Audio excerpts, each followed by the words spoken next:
mbas mi variant la ñuy wax britannique bu Angleterre bi daf fi ne salaamaaleykum balaa ñu koy waxtaanee Yérim yaa ngi ko fi doon wax dafa bii moo gën a saf moo gën a dangereux boroom xam-xam yi dinañu expliquer lu tax jot nañ ci am luñ ci dégg dama bëggoon man personnellement ak ci suñu tur ñun ñëpp ñu féliciter nos scientifiques parce que c'était pas évident variant bi mën fi dugg yóbbuwuñu ko dégguma prélèvement dem na France dem na ay sénégalais ay chercheurs sénégalais ñoo ko di IRSF bu Mbuub ay sénégalais ñoo fa nekk docteur Mbuub docteur Badra Cissé bëri nañ mën nañ leen lim ñoom ñoo ci liggéey mun naa ni sax ci xibaar yi ma taataan dem nañ bitim réew mais Gambie gii la pour lëkkaloo faak anglais yuy liggéey ci laboratoire bu nekk foofu donc muy fierté mu doon ñuuni nen parfois tamit bu doxee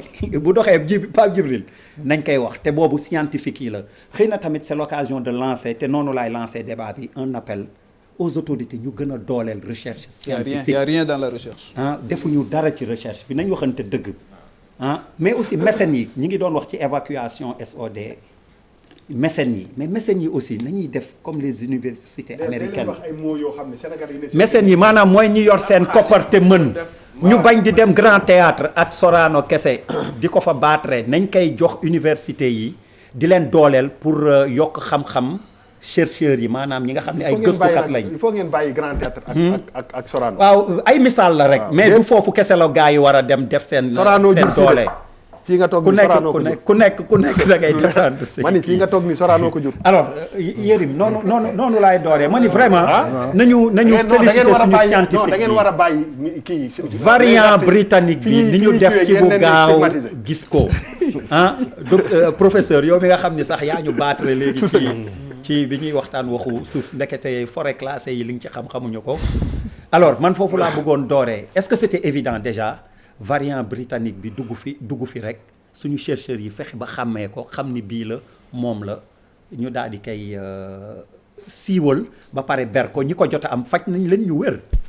waaw kon xam naa damay wax ne dinañu permettre ñu dugg si ci li nga xam ne si moo ñu fi indi woon. bu di jëm ci wàllu feebar bi di coronavirus. waaw nga xam ne moo lëmbe jamono ji ñu toll ni bëri nu mu ñëwee li ma mën a tënk mooy feebar la bu ñu xamul. il faut ñu nangu feebar la boo xam ne xamuñu ko feebar la boo xam ne xamaguñu ko it ndaxte bëri na feebar yoo xam ne yàgg nañ ci jamono ñu di leen fi gis waaye ba fi ñuy waxee yéen ni daanaka soppeekoo guñ wala bu ñu soppeekoo benn wala ñaari yoon waaye nañu xam ne nag doomu jàngoro ci boppam mbindeef la comme ni ma ko nekkee keneen nekk ko dafa baaxoo di soppeeku boo déggee li ma mën a misaal soppeeku rek mooy gis nga melentaan sax boo ko doon rey malgré li nga ko ëpp doole yëpp dina def ay effort am yëpp daw pour bañ a dee amul benn mbindeef bu suñu borom bind bu bëgg a dee même plante bi sax boo ko daggee dagg la fa nekkoon lépp bu fekkee noyaux yooyu ña nga fay des ba léegi boo ñëwee di nga ko fekk mu def résilience démb delluwaat fa mu nekkoon ci mooy yooyu nag da ci bokk ay soppeeku yu mbindeef mi di def bu doon sàcc bi tey danaan day am ni muy solo wala mu kagulewu bu dee kii nag tey ni muy soppeekoo moom ci biir matériel génétique am bi nga xam ne mooy joxe caractère bi tax ñu mën ko xàmmee moom lay soppi li koy soppi nag mën na nekk ci environnement am mën na nekk sax garab gi nga koy faje mën nga jël benn yoo di ko pompe benn pompe muy dee nga mujj di ko pompe boobu du la faale ñu ne yoo bi dafa muté dafa mujj moom loolu déranger tu ko da ngay mujj changé yaakaar naa ñu ni fi yàggulu ko si ni xam nañ ne sibbiru bu njëkk fii Nivaquine la daan jox dafa mujj ñu dem ba boo sibburoo bu ñu la joxee Nivaquine du la jariñ dara ndax microbe bi ci boppam dafa mujj adapté wu ci loolu ba moom leneen ngay wut moo tax gis nga médicament boo mën di génne bu ne périodiquement dañuy ñëw di ko xool ndax efficacité mi ngi nekk ba léegi wala déet bu nekkatul ñu changé ko remplacé ko benn ci réew yi nga xam ne ñi ngi dox nag laa ko de noonu la ñuy def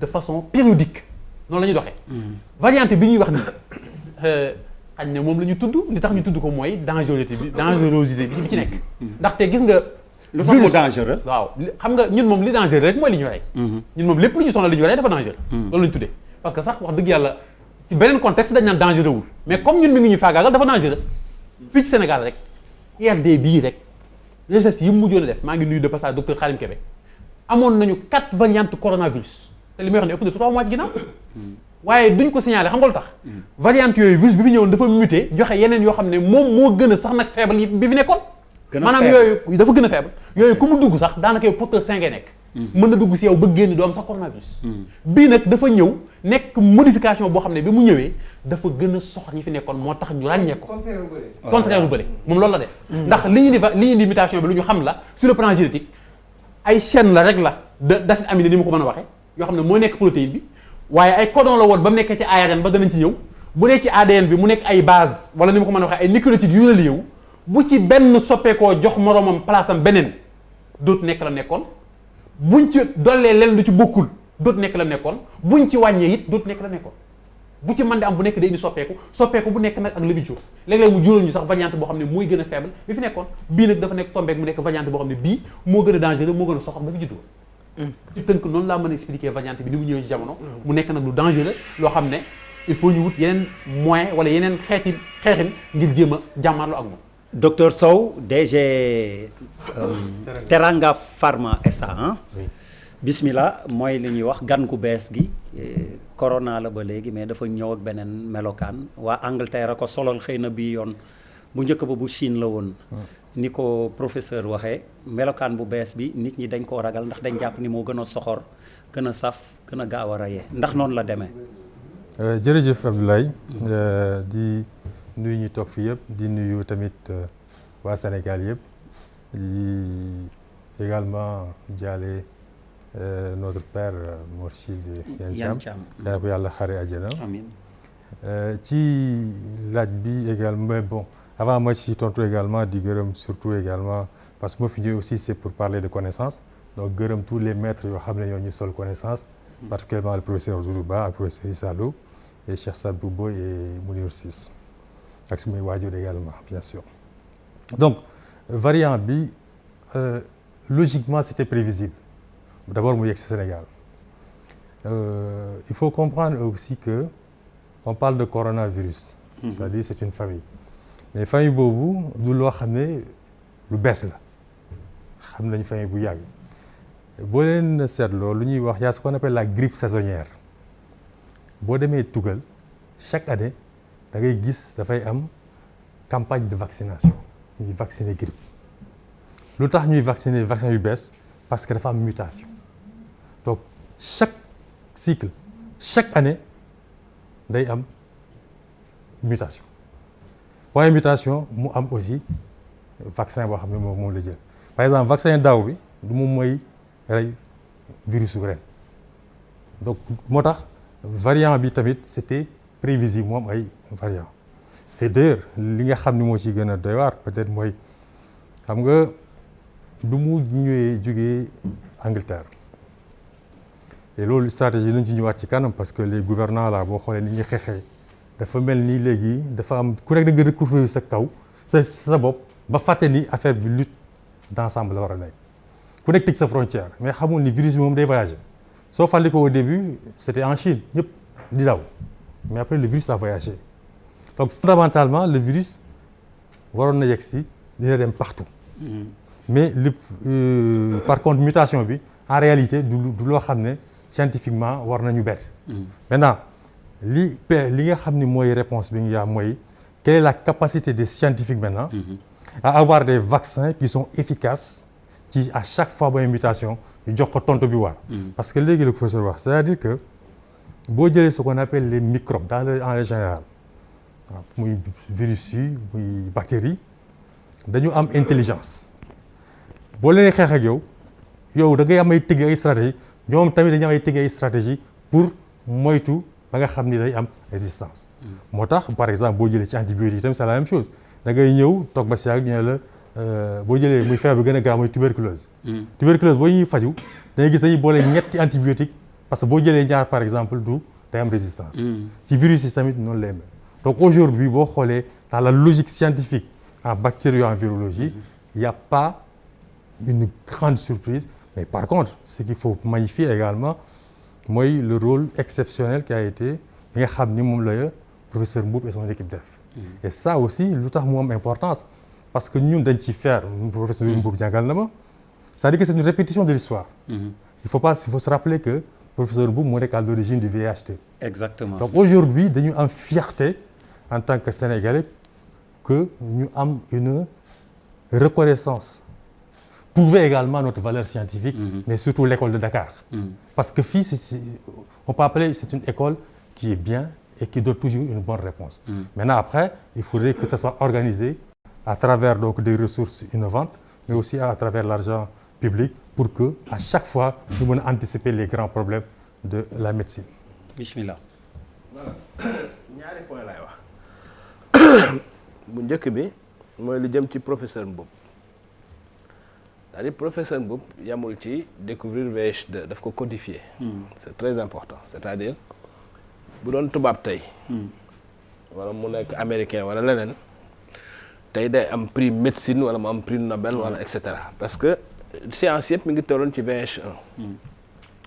mu ñëw codifier VIH2 au début tubaab yi jëluñu ko woon au sérieux mu wane ay caractéristiques yu wóor quoi.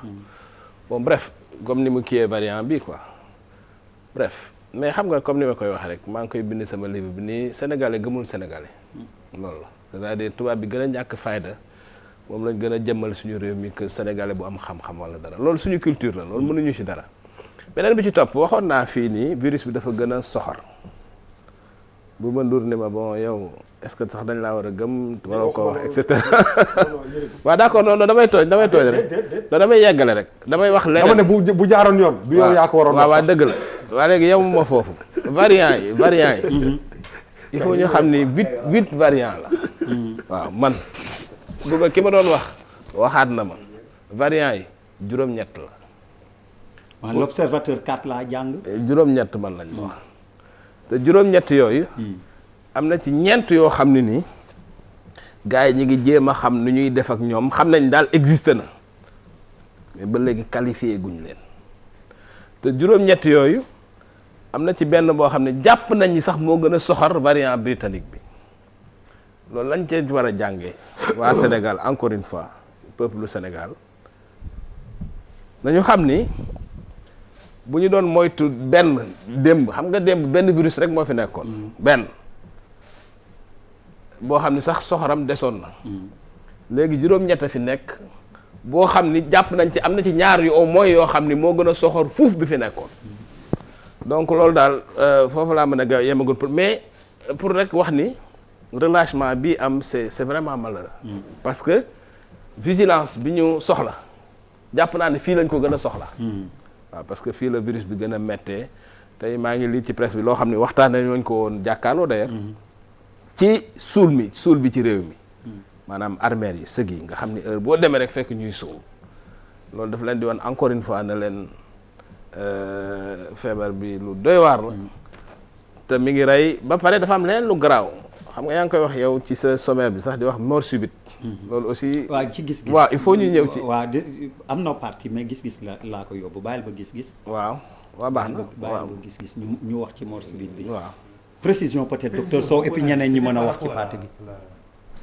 dangerosité bi mu wax léegi ak variable bi c'est-à-dire que aujourd'hui effectivement il est beaucoup plus contagieux et beaucoup plus mortel mais il faut regarder les chiffres pour le dire ok aujourd'hui boo xoolee la deuxième vague parce que moo fi nekk boo seetloo pour la première fois xam nga avant l'Afrique était en tête donc on avait moins ci résilience oui mais je parle de taux la de mortalité contagiosité ak létalité taux de mortalité bi c'était bas voilà le taux mondial il est de 2,75%.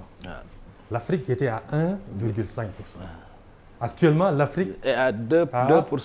Près de 3%. ñu ngi avancé quoi. Voilà donc voilà maanaam. Le monde total c'est 2,2. voilà maanaam 2,2 contre xam nga dafay 2,5. am moyenne mu am ce qu'on appelle une moyenne arithmétique. Donc dafay comme les chiffres 2,5, bougent 2,2, dafay kii mais ce qu'il faut savoir mooy que pour la première fois depuis mars 2020 l'Afrique aujourd'hui dafa dépasser la moyenne mondiale. ci dee ci ñiy ci dee ñi gaañu. Et que également le taux d'occupation de nos structures hospitalières également commence à avoir les 100%. Et donc fondamentalement au niveau am na beneen chiffre bu renforcer peut-être ce qui par rapport ak contamination par semaine hebdomadaire bi c'est arrivé à 14% par semaine. waaw loolu la ñuy moom la ñuy wax parce que boo xoolee par exemple. létalité bi aussi bu dee semaine bay passé la ñu jël on était à 2,32 hein. waaw pour être précis. létalité mooy mortalité. Ouais. maanaam boo jëlee par exemple bu ñu lay joxee chiffres yi chaque jour bi ñu lay jox. da ngay xam ni y a 3 chiffres ñoo ci gën a am solo. chiffre bu njëkk bi mooy pourcentage bi. waaw.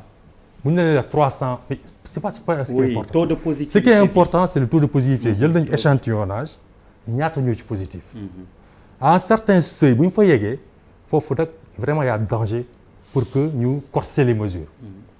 parce que à partir de 25% là di naan caaxaan faaxe. par exemple peut-être war nañu def une journée totale de fermeture. confinement, ouais. donc mais taux bi moyen bi actuellement on est aux environs de 12-15%. taux de positivité boobu nu ñu koy nattee. alors c'est-à-dire que boo ñu jëlee 100 ñi nga xam ne dañuy def nu ñu koy waxee dañu testé par exemple 2000. 2000 waaw léegi ñu jël ci 2000 yooyu ñaata ñoo ñoo ci am doomu jàngoro bi. waaye léegi 2000 yooyu ndax dañoo war a continuer di ci comptabiliser ñi nga xamante ni bëgg a tukki moo tax ñu dem test bi. xam nga ñi boo def sa échantillonnage c'est pas parce que da ngay tukki wala tukki li ngay jël mooy échantillon bi mooy moo am solo li nga testé rek. li nga testé ñaata la ñu waay. waaw loolu rek am solo. ñi non indi parce que seen li tax bopp ñi indiwul non seen parce que li tax bopp. ma laaj ko mooy. comme ba tey dañ doon wax test massif depuis mois d'avril. Ouais. defaguñu ko laboratoire yi nga xamante ni moom lañ permettre ñu def test aussi benn wala ñaar la wala les autres ñu ne leen wane leen preuve pour wane ne mën ngeen a test donc pour man le débat c'est vrai que Souleymane Mboup jàmbaar la comme sénégalais yu bëri ci seen biir jàmbaar waaye ci biir guerre kenn du célébrer ay caporal pour man nous sommes encore dans une guerre et que l'autre fait qui est incontestable mooy il y a une coopération ak Gambiens yi ci seen laboratoire de recherche pour la souche mutante ñu mën ko détecter dëgg la wala du dëgg. dëgg la wala du dëgg. bien sûr. c'est un élément important qu'il faut mettre sur la table xëy na Souleymane bu amoon li mu soxla yépp du obligé dem foofu loolu aussi c'est une réalité boo xamante ni dañ koy wax beneen bi mooy IRSF avant ñuy dugg ci test yi mais Souleymane dafa mujj dóor sur la table pour ñu dugal ko parce que pendant longtemps on l'a réclamé ci test yi Dakar était l'épicentre ñu jël ko yóbbu ko Thiès génne ko ak Matam. ak Matam alors que l'enjeu l'épicentre Matam amu fa woon dara. l'épicentre c'était Dakar c'est-à-dire que dama bëgg ñu relever dysfonctionnement yi pour ñu mën a expliquer un peu li nga xamante ni su fekkee ne d'accord leen ak man rek mën ngeen ma dagg parce que yéen yéenay boroom xam-xam yi mais moi je pose des questions yoo xam ne jàpp naa ne mën nañu dimbali ci débat bi au départ au niveau le plus élevé dañu waxoon ne à chaque fois bu ñu gisee un positif nañu def le maximum possible ñu tester 5000 par jour autour de ce positif là on a dit non on teste 600 par jour au maximum 600 alors que l'Ouganda au même moment faisait exactement la même chose daal di gaaw daal di am le dessus sur l'épidémie mais ñun defuñu ko parce que peut-être on a voulu assurer ce marché à 2 laboratoires mais tey jii on se retrouve avec des laboratoires qui font 40 millions par jour 1000 tests par jour 40 000 francs man j'en ai fait les frais parce que dama dem test ji comme yow da ngay tukki rek. mais 40 millions de francs par jour ñu assurer ko ay laboratoires au même moment moo tax je pose la question de la place de la recherche ci biir Covid bi depuis mars la place de la recherche ci biir Covid bi parce que leur laboratoire biomédical d'analyse biomédicale ban taxawaay la am ci biir liggéey bi ban taxawaay la am na ci labo yoo xam mën nañ ko dañ leen écarter ne leen dem leen indi preuve ne mën ngeen a tester alors que au même moment ñu bàyyi ñeneen ñi ñuy tester ña fa nekk ils ne comprennent pas pourquoi ce choix a été fait. Et ils sont pas impliqués oui. Et ils sont pas impliqués donc Souleymane Mboup bii nga xamante ni tey nee nañ moom la ñuy fêter dañ koy delloo njukkal bu baax c'est un grand Sénégalais un grand Africain mais balaa muy dugg ci xeex bi il a fallu que mu dóor sur la table ñu bàyyi ko mu dugg donc li ma moo tax man laaj yi mooy est-ce que tey jii au-delà d'expliquer la souche mutante elle est là muté na ñëw na fi day taper le débat aujourd'hui mooy nan la ñuy def ba mucc ci nan la ñuy def ba mucc ci fi mu ne nii je pense que ne loolu mooy le débat est-ce que en dehors du vaccin parce que tey jii man maa ngi suivre les informations en France gis nañ ne bii soppeeku noonu dafa yóbbu à un niveau exponentiel le taux de positivité. Exactement. dafa gaaw est-ce que tey jii ñun nan la ñu mën a def ba rompre tey jii. allez notez leen scientifique yi yéen la ñu interpeller vous allez nous donner des réponses ay ca autre question. waaw man en fait man question yi ma doon wax mooy lu terre à terre. maanaam oui man bëgg naa recherche wax fa dëgg yàlla bëgg naa ñu développer lu bëri mais yi naan li ni këtt jonn nii je pense que di attardé wu ci recherche daf ñuy tardel parce que ni jàmm àddina bi demee nii mbir yooyu du lu ñuy régler ci benn weer ñaari weer wala 6 mois donc je pense que il faut ñu constater ñun fi ñu toll li ñu mën ak lan la ñuy jànkonteel man bugguma basé wu rek ci recherche parce que recherche bi fu mu nekk nii lenn rek la mën a permettre mooy que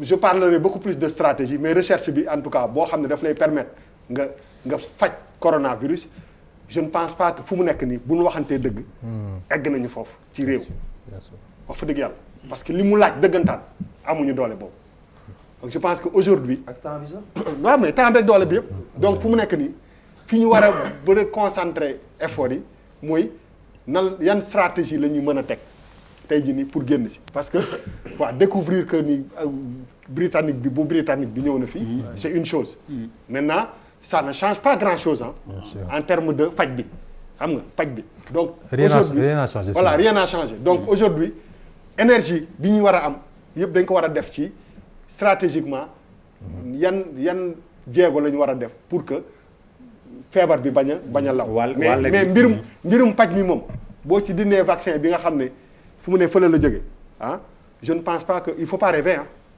il faut pas rêver dinañ waxante dëgg il faut pas rêver fu mu ne nii loolu moo fi ne.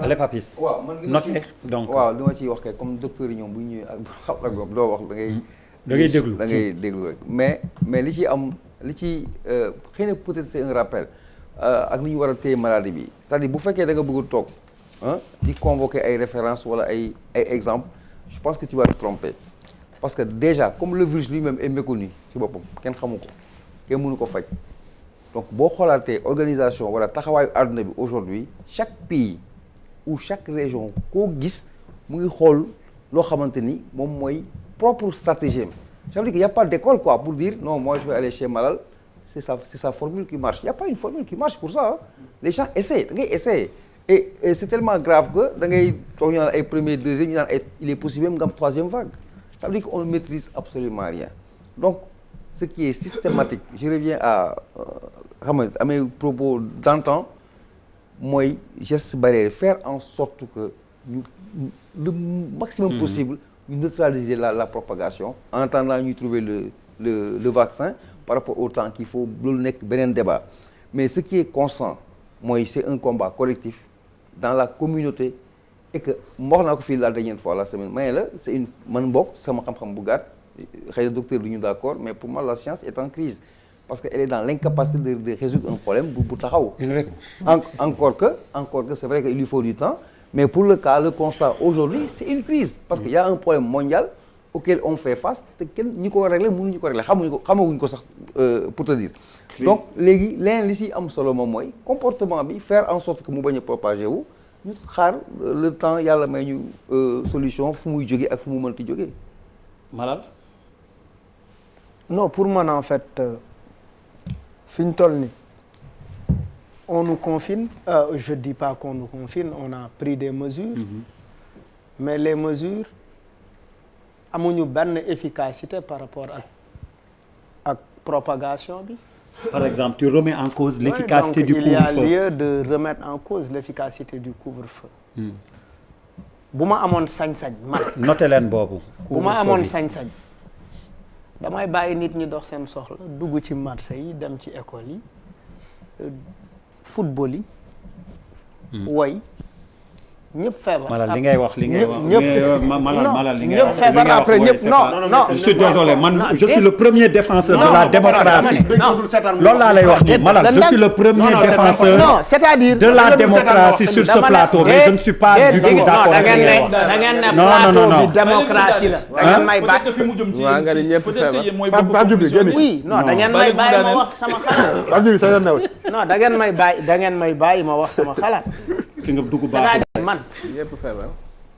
je vois dans nos quartiers ay nit di sang néew par exemple xam nga yéen suuli ngeen di wax nit ñi di sang néew ils ne prennent aucune précaution duñ jël benn précaution parce que seen frère la parce que seen xarit la parce que seen yaay la parce que seen papa la et quelques semaines ou quelques jours après effectivement nga dégg yeneen mort à côté te booy xool yeneen moor yi xëy na nit ñooñu ñëwoon nañ ci suuli bi wala ñëwoon nañ ci dëj donc en réalité dama gëm ni am na professeur bu fi toogoon waxu immunité collective Moussa Thior ku ñu war a associer ci waxtaan bi la boole non dama ne bu ñu non exactement certains estiment que le coût à payer est trop lourd. oui le coût en bilan humain. non ñaata ñooy dee balaa ngay am. c'est ça le problème am na ñoo xam ni loolooy. parce que en fait moi je m'appuie sur un simple fait bu njëkk dañ ne tëj leen salle de spectacle les gens ne doivent pas chanter virus bi di propagé wu ñu ne nañ couvre-feu. ñu def couvre-feu affaire bi yokk mais mooy le problème mooy couvre-feu réglé wul affaire bi. xaaral est-ce que li mu wax li Malal wax ni thèse la am na ay borom xam-xam yu xalaat loolu ni feebar bi am na ñu muy dal ci population bu demee ba 64% population bu leen dalee dina dem ba yaramu nit ñi dina indi ay doom yoo xam ne nii feebar waaye da nga war a xam ne ñun suñu Sénégal dafa am ay feebar yu garaaw yoo xam ne nii moo dal daanaka Sénégalais yëpp muy diabète muy tension muy parce que suñu ni ñuy dundee la tey boo doon def immunité collective da nga koy def ci réew moo xam ne nit ñi dañoo wér tey boo doon wut immunité collective fii balaa immunité collective bi di am Sénégalais yëpp dee. non d'accord parce que ceeb beeg diwlin ji waaw defal na Malal defal na xaaral ma expliqué non xoolal États-Unis xam nga Trump par exemple. waaw Trump sa vraie thèse. moo doon immunité collective. moom loolu la gëmoon. dafa gëmoon ni dañu waroon a bàyyi defal ndànk dafa gëmoon ni moom dafa gëmoon ni. dañu waroon a bàyyi américains yi ñu continuer dund seen dund ñi mën a dund ñi mën a ñi war a dee. mais góor gi kenn du jiitee noonu réew. parce que loolu catastrophe la parce que loolu bu amee. non dafa ñun non dafa nànk réew mi ñu nekk ni non ku feebar li nga wax catastrophe bi ngay évoqué. parce que réew mi ñu nekk ni par exemple on n'en est pas quand même. xam nga par exemple récemment j'ai entendu le président de la République parler de catastrophe. on n'en est pas encore xaaral ma daaneel Malal li ma bëgg a wax mooy. réew mu ne da nga war a xam population bi nga am ak. feebar yi ñu am. te Malal du ñu xaar ba dafa nag feebar yi ñu am fii ci réew mi. oui feebar yi ñu am ci réew mi moom la ñuy woowee comorbidité. maanaam feebar yi nga xam ne bu la dalee. bu la corona dalee rek da ngay faatu. mais comorbidité amul fu mu amul. dafa xaaral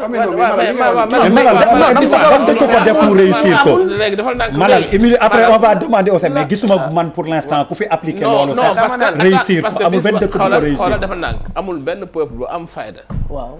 nga taxaw di leen jiite naan immunité collective ñu lay bàyyi ngay dund. waaw loolooy. parce que aussi nit ñi duñ la bàyyi nga leen di rey. waaw li nga mën a def mooy def sa kéemtalaay kattan pour wàññi dee gi. mais ñi mën a dee nañ dee ñi mën a. waaw loolu képp ku taxaw wax ko. képp ku taxaw wax ko mais les mesures prises. au niveau de l'aéroport. léegi parce que si le virus d'identité anglaise est arrivé au Sénégal, c'est passé par l'aéroport.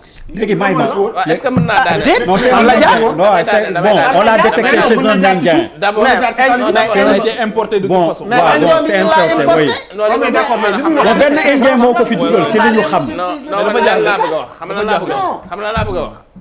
Malal amul dara non dafa dag amul dara lu lay firndeel ni bu ñu tëjul woon yëf yi du gën a garaaw lii. exactement loolu amoo firnde boobu. amoo firnde ni bu nit ñi konne woon doon di ñun doon de léegi duñu woon doublé dee gi duñu woon doublé feebar bi xam nga amoo ci firnde. waaw te man gëm naa ni le fait que ñu wàññi contact yi guddi am na lu mu wàññi ci circulation bi. mais loolu moom même bu dee benn la. am na alors on va demander aux scientifiques professeur Malal Pape Djibril interpellation am kii naa kii yëpp non moom Habib dinaa ñëw ci moom mais dafa am loo xam ni dafa jàmp te foofu sax lay mën a waxee. lay gën a mën waxee couvre-feu bi ils l'ont évoqué couvre-feu bi ni ma wax est-ce que am na impact biñ ci doon xaar wala déet couvre-feu nocturne. waaw xam nga de façon très simple rek. yaakaar naa bu ñu fiiwoo ci chiffres yi. ku nekk di nga gisal sa bopp jarul sonn.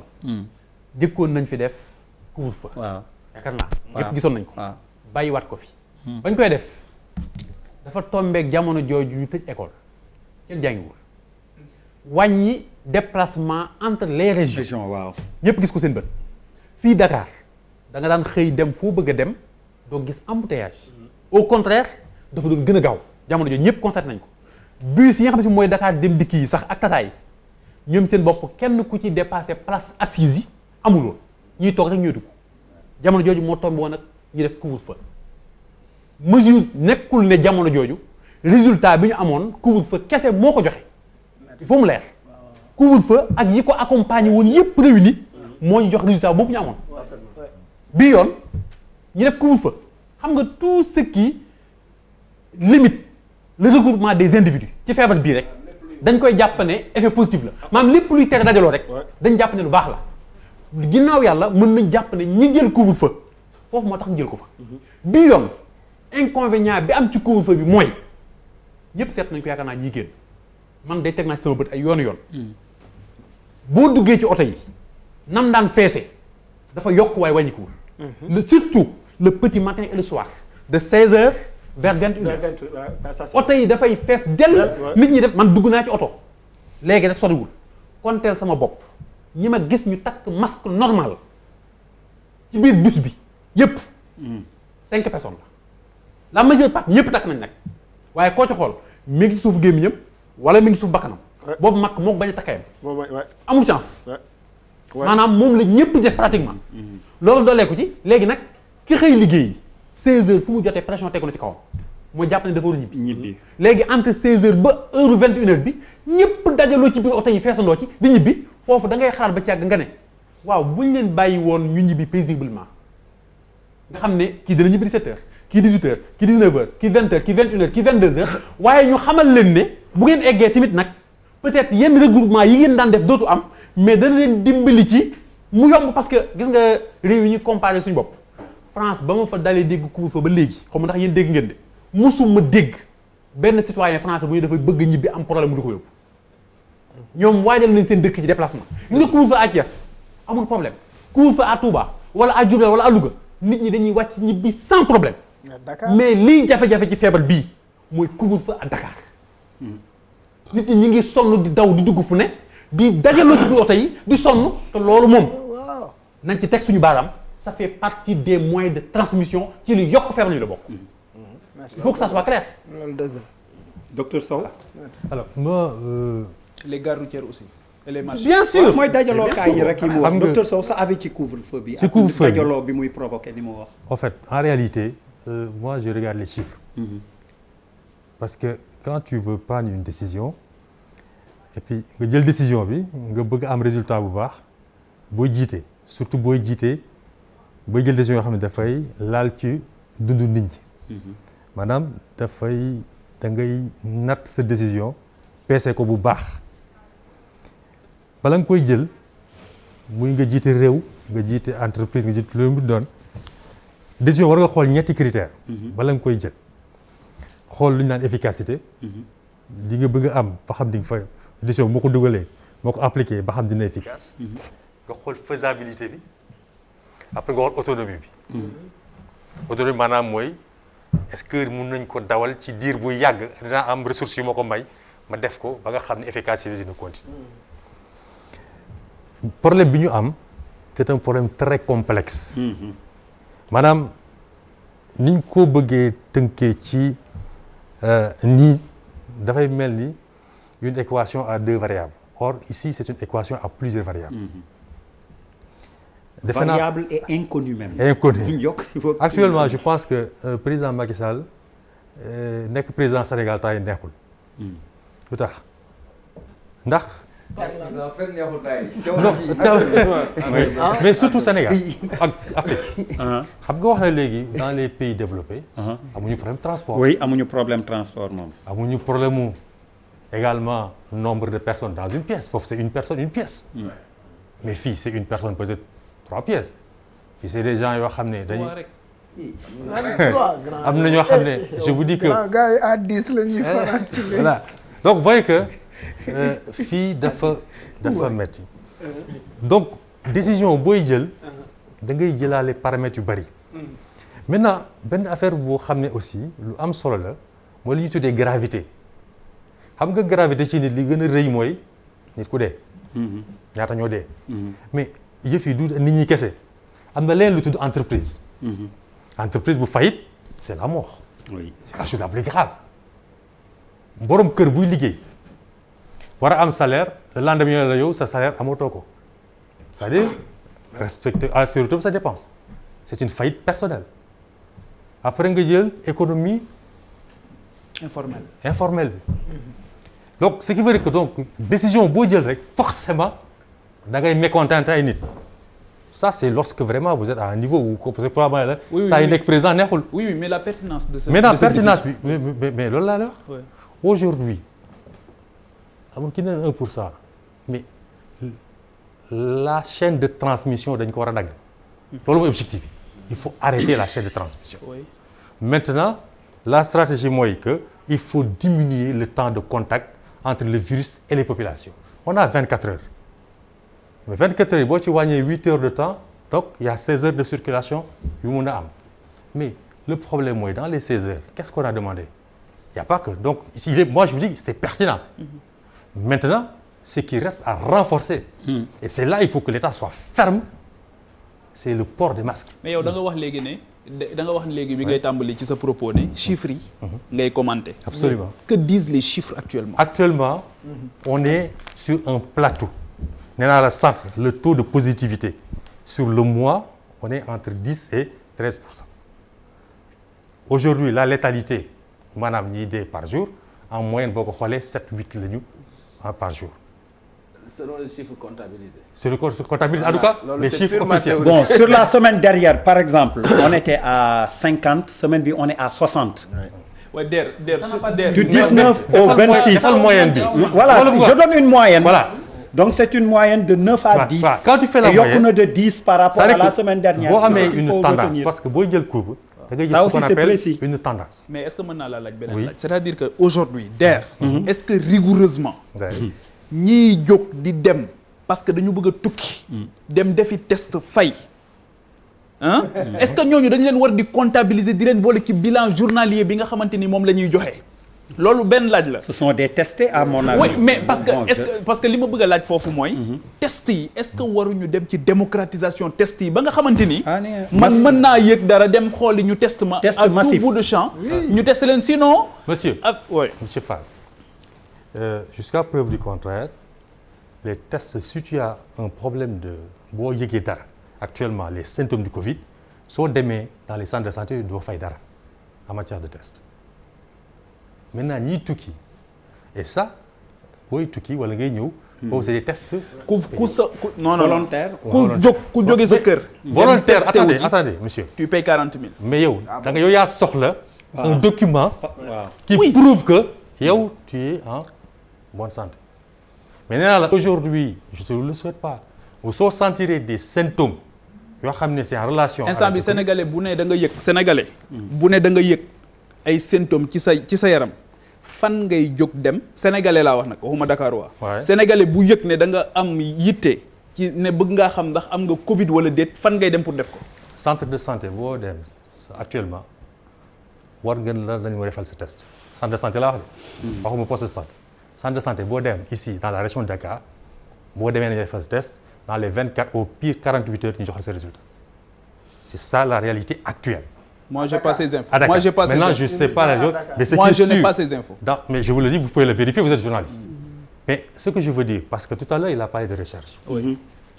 gis nga nous sommes un pays pauvre recherche dafa cher mais le plus important c'est le temps aujourd'hui on n'est pas dans le temps de la recherche pour aller vite sur quelque chose pour combattre la maladie aujourd'hui c'est quoi c'est quelles sont les options maanaam lan la ñu am yan pexe la ñu am pour arrêter transmission bi pour que ñu reprendre une vie normale bu ñu xoolee options yi ñu am benn option boo fi des muy la vaccination benn suñu bëggee couvre-feu jeex ñu bëgg nit ñi daw doxantu dem dëkk ak dëkk ñu bëgg hôpitaux yi wàññeeku benn option moo fi des muy vaccination ñàkku mais doyul dañ ciy boole mesure barrière muy masque bi ñu takk ko normalement di raxasu rax ci dolli ñu boole ci tamit distanciation physique bi ñuy wax parce que aujourd'hui et comme je l'ai dit tout à l'heure des fois état bi tam bon je ne comprends pas pourquoi il peut pas être sévère dans l'application da ngay xool bu amee dëj mu am wala mu am ngénte ñu bay il faut qu'on arrête ça nit gaañu na d'accord mais déjà les téléphones c'est bien aujourd'hui dafa am ça parce que situation normale bokkul ak situation d'exception on est dans une situation d'exception donc aujourd'hui te defe naa coow li yëpp ci vaccin bi lu mu doon mooy question d'effet secondaire. ndax dina am effet secondaire ou pas. Voilà. dinañ ci dëkkaat léegi docteur ñu. mais kon su ma embrayé un Oui. peu sur le il a parlé des morts. oui Effectivement quand une personne est morte wolof waaw jéem ko wax ci wolof sow. bu dee nit koo xam ne moom Covid bee ko rey. et d'ailleurs dafa am lu may regretter dans ce pays là mooy que da ngay gis koo xam ne bu ñu nee Covid moo ko rey waa kër gi ne non Covid rey ko. Et ça se comprend pas ça. Aujourd'hui parce que cet intérêt la famille boobu ñu jël mort bi defar ko maanaam décontaminer ko ba nga xam ne ñoom seen bopp famille boobu. du leen lor donc il faut que nit ñi accepter la réalité. réalité bi mooy que dafa am lu bees loo xam ne mi ngi fi et que mun na changer ay pratiques culturelles. wala pratiques culturelles. mais c'est une situation d'exception qui impose ñu def ay ko mesures exceptionnelles. et donc képp koo xam ne Covid moo ko jëlee àdduna dañ ko war a décontaminer après ñu joxaat la sa corps ñu dem suur ko ci jàmm ak sax. mais léegi su fekkee ne kooku këram la faatoo. oui est-ce que systématiquement autorités yi dañu war a dem systématiquement bu fekkee ne suspicion am na est-ce que tey dañu war a dem xool ko. na fekk ñu yëg ko Pape. suñ ko xoolee mu am incidence parce que yu ci bëri dañ koy yëg. ndax ñoom dañ fay dem. vous savez dans la vie je vais répondre ça. xaar qui sont famille yi ñooy bañ. en fait c'est ça il y a un déni. il y a un déni oui Bouba. avant ngay dem ci beneen dafa gan am bi benn affaire bu ma seetlu par exemple tey maa ngi gis docteur mi ngi wax affaire vraiment que gars yi ñu sévir. oui mais maa ngi gis par exemple beneen stratégie. bu waa police yi di def di waxtaan ak nit ñi di leen jox ay masques. parce que foofu lañ toll. commissaire Kaolack par Et- exemple et- moi non, je l'ai vu et non, au marché et pour muy man- joxe ay masques ak di expliquer. pour man foofu moom laa d'accordul ak Malal.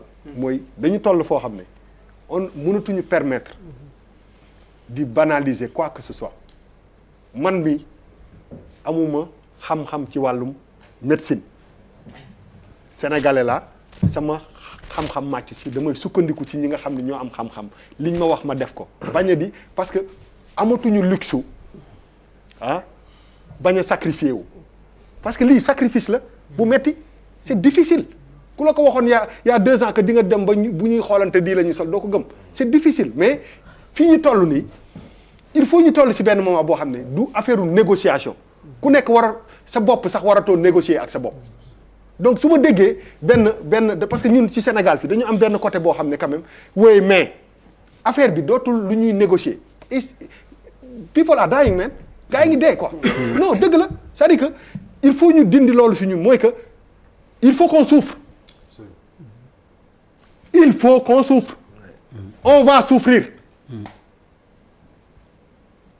te pour ñu mën a souffrir il faut que ñu mun ko nangu ci ñun souffrance boobu dañ koy def.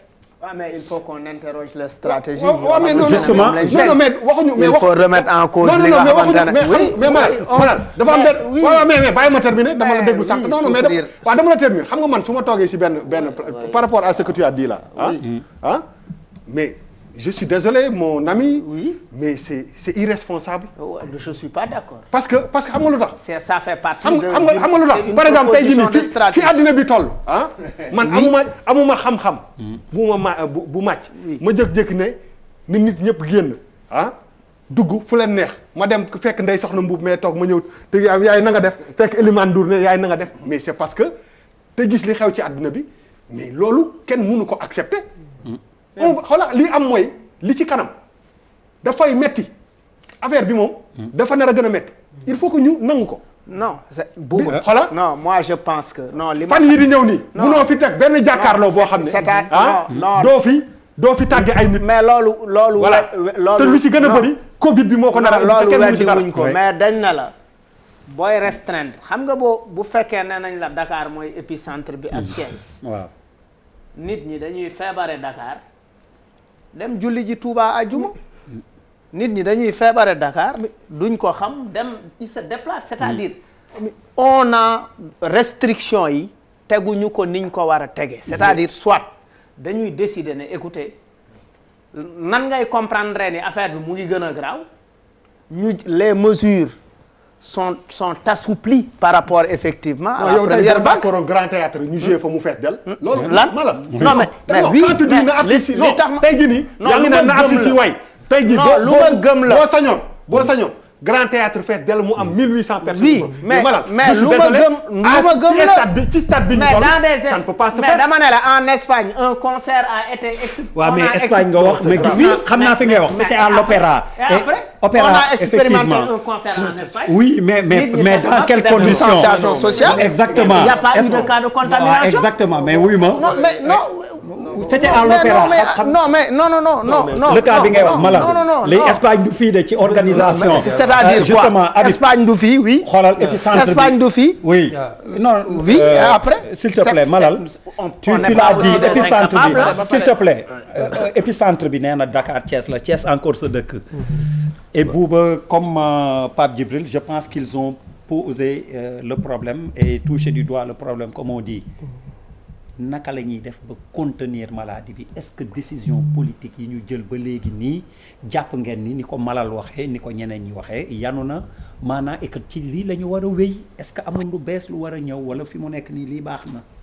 yaakaar naa ne loolu il faut que aussi population bi ku nekk jël sa propre responsabilité parce que moo tax toujours damay bañ toujours comme Malal lu ma waxee nii que ñun on est au Sénégal on n'est pas à l'Europe en Italie. Parce que tey la situation est là on a actuellement je disais qu'on est en guerre devant un ennemi boo xam ne invisible qui est là devant nous qui est en train de faire des ravages je pense qu'aujourd'hui la solution mooy ku nekk war nga jël sa propre responsabilité tey responsabilité mooy lan respecter les mesures barrières li may faral di wax toujours mooy état il peut pas tout faire tey xool leen geste bi xam ne tey police def na ko tey jël ay masques dugg si bi koñ yi dugg taxaw si Carrefour di ko joxe mais loolu vraiment c'est des actes yoo xam ne à saluer man ñun en tant que peut-être je dis excuse-moi des hommes politiques moi je l'ai fait avec la police j'ai donné avant de passer 3000 masques pour les accompagner seeti naa même ay commissaires de police man na leen yéen ñi ngi di téye ñetti si couvre-feu di leen denc mais da ngeen di gën a yokk kii bi programme bi mais Habib li kiy wax tamit problème la bu dee da ngeen jël ay dogal c'est politique car yi continuer fees. waaw mais xam nga le problème mooy lan c'est-à-dire que président aussi ni mu wax que cas de transmission li may wax mooy xam nga le problème mooy lan c'est-à-dire que le président aussi jël ay dogal. xam nga man je suis pas scientifique je suis pas un médecin. moom il a des conseils ñu xam ñu xaral nañu si wàllu médecine. ñoom ñoo def ba xool situation bi waxtaan ak moom. nee na ko président lii boo ko defee dina wàññi mais par rapport tey gisoo couvre-feu bi vraiment ça vient à son heure. tey couvre-feu bi amul woon tey situation bi dina gën a catastrophique. Là, il faut dire que vraiment c'est des mesures vraiment à saluer. Papis en fait waaw man li ma si man sama affaire cohérence sama observation personnelle la dama ne comme affaire bi propagation contact lay bañ distanciation sociale ak tout ce que tu veux maanaam contact lay bañ jegenteewu nit quelle que soit la mesure prise quelle qu'elle soit même bu fekkee ne dafay wàññi 0,00% moo tane 0. xam nga pourquoi ma fi nga baal ma doguma la de dam lay yokk. xëy na yokk laaj bi aussi la mais professeur li mu la wax it lu nit mën a dégg la entre 16h et 21h jegante yooyu ñooy bañ mais fa la ëppee. non loolu c'est des loolu ay inconfort la si loolu peut-être d'accord naa mais dama ne. man sama philosophie man mooy 1 moo gën 0 man. am 1 moo ma gënal 0. tu sais pourquoi parce que lii nii bu fekkee ne couvre-feu bi day génnee 0 virgule. mais luy wàññi lu bon moo gën lu koy stabiliser wala lu koy yokku man sous ce rapport lay waxee maintenant les inconvénients qu'il y a avec les restrictions prises man dama koy dund damay romb si tali je suis sénégalais je suis Dakar damay romb parfois da ngay ñëw tu as même des problèmes tu te dis mais est-ce que waruma taxaw yóbbu ñii parce que mais man aussi est-ce que je suis pas exposé on a des problèmes par rapport à ça tu es sénégalais gis nga benn situation yor nga oto nga jàdd gis gars yi taxaw nii nga ne ma su ma jëlee ñi mbaa du ma corona wala c'est vrai tu préfères nga génnee xaalis joxe moo lay gënal nga jël pour dire que ne problème yi bari na si kii bi mais cohérence bi ak intelligence bi ak pragmatisme bi ñu war a am mooy même bu fekkee ne à la place de 0 ak 1 moi je prends 1 maintenant tëj ko 4 heures du matin 5 heures du matin c'est un autre problème xëy na mais ce qui est évident encore une fois je le répète 1 moo gën 0. professeur dégg naa li nga xalaat ci lii c'est pas la peine de revenir dessus donc damay systématiser rek donc su mu leen déggee ak li Habib wax kii wax ko yëpp mesure barrière rek laa dégg ni mooy pexe bi ak lan vaccin bi ndax war nañ vacciner wu déet ak ban façon boobu ba léegi le problème aussi. xam naa dina ma permettre sax. Maroc par exemple ñaar la ñu choisir AstraZeneca ak chinois AstraZeneca bi la ñu gën a jël 2 millions 3 millions de doses beneen bi 500 000 lañ ci jël. roi la voilà buur ba ñàkku na ñëpp di gis. xaw ma loo bëgg wax foofu Papis. donc docteur ñun comme mesure barrière ak vaccin fi sës. ban vaccin. waaw xam nga. tànnal leen ñu vaccin man damay wax ne sama réew muy Sénégal bu dee am naa li ma gën a métti ci réew mi. bokk na ci topp gi ñu topp ci occidentaux yi. ci di leen copier ci lépp lu ñu def te ñun ak ñoom bokkuñu lu bari. xañ na wax naa ko waxati ko. ñu bari ci ñun bu ñu leen waxee ne leen seen maam dañ ko doon jaay esclavage. dina leen métti lool ay mëq doom la leen doon jaayee ak ay miroir waaye tey jii.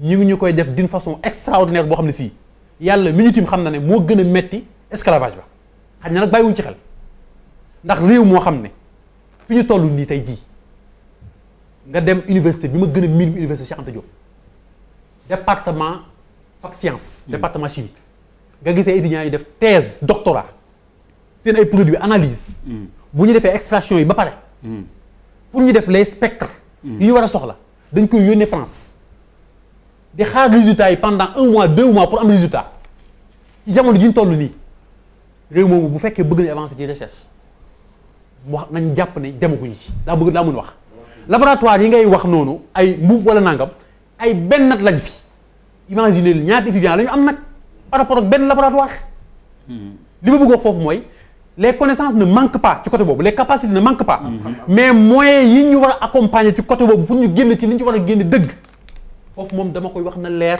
amul jegewul am ku mu neex ci yéen na doxantu wala mu ñëw ma accompagner ko mu ñëw fac science mu doxantu ci suñu laboratoire mu teg bëtam bu xamul dara ci wàllu recherche sax ñu waa département chimie ñi ngi may seetaan gis nga travaux pratiques yi ma daan def man première année laa wax de là où je vous parle bu fekkee da nga daan def 12 TP parfois les étudiants font la moitié par manque de matériel ci jamono ji ñu toll nii ci ki nga xam ne dañ koy jàngal laa wax de li ci des il le fait en théorie foofu la réew bu toll la preuve ku am bac mention bien mention très bien ci réew mi lu ñuy def dañ ko may bourse mu dem jàngee ji fan bitim réew bu paree par chance mu ñëwaat bu dul loolu mu toog fa da nga fayal ko fukki at ak ñett muy jàngi suñu système bi ñaata nga dépensé ci moom mënoo am sax université bu ko garantir une formation mais parce que choix université bi lañ bëgg bi ñu def la ñëpp waru ñoo dem université. il faut aussi Sénégal mën naa yeggali waaw xaaral ma def motion bu ndaw. du gën a xóot loolu. mën naa yeggali non occidental bi wax mais d'accord mën naa yeggali c'est-à-dire c'est un peu le fond moom lu lay wax chaque fois. mais je suis d'accord est-ce que le développement africain doit être calqué sur celui européen? non waxuma développement non c'est ce qu'il a dit. non man loolu affaire bu ndaw rek laa bëgg a wax objection bu ndaw rek laa bëgg a def dama ne xam nga lan moo tax problème nga nekk fac science mënoo def recherche parce que on veut faire une université de masse amul fenn ci àdduna bi tu comprends. mais xam nga ne modèle boobu tubaab bi ko bàyyi woon. waaw mais tubaab yi lu ñu fi bàyyi dara baax. lu tax dañul nag. waaw mais justement loolu moo war a dañ. tax bàyyil ñu ko fi ñu continuer loolu nag moo war a dañ gis nga université may ko mu yeggali. parce qu'il était li ma bëgg wax mooy modèle bi waxal ne aussi du pauvreté de choix prioritaire. non choix yow yaay tànn. c'est-à-dire que ki lay jiite mooy tànn. jéegi gis nga léeg-léeg étudiant bi balaa muy yeewu sax day fekk at yi romb na ko ndax am na bac ñu ne ko dana la orienté fenn daanaka sax système bi léegi ñëpp xam nañ ko da ngay inscrire ci plateforme bi sa premier choix deuxième choix troisième choix parfois choix ba nga bëggul sax ci la la yóbbu nga dem defi ko. donc nekk da ngay dem jàngi loolu rek la parce que boo ko deful peut-être yow dootoo jàng.